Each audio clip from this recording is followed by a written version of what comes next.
why don't you tell us, what did the president say to you on September 9th that you remember?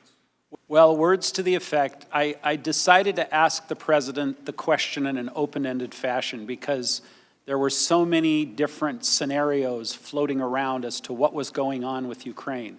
So rather than ask the president 9 different questions, is it this, is it this, is it that, I just said, what do you want from Ukraine? I may have even used a 4-letter word.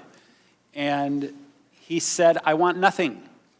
I want no quid pro quo. I just want Zelensky to do the right thing, to do what he ran on, or words to that effect.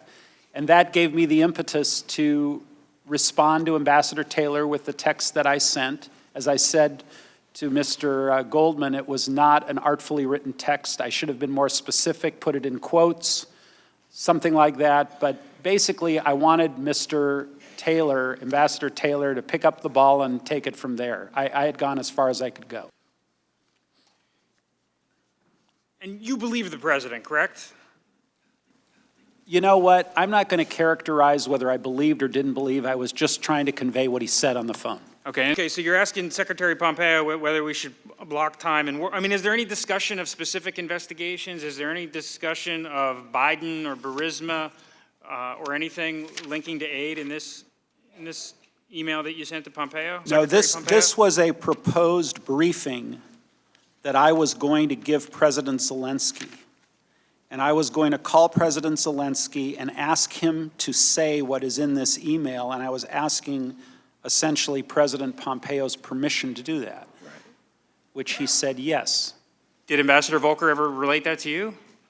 No, we just talked in generic terms about, quote, investigating Burisma. Okay, but it had nothing to do with Vice President Biden.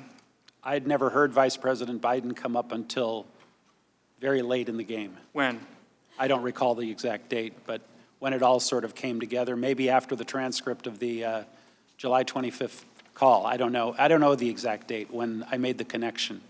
During your deposition, you testified that you did not believe the Ukrainians believed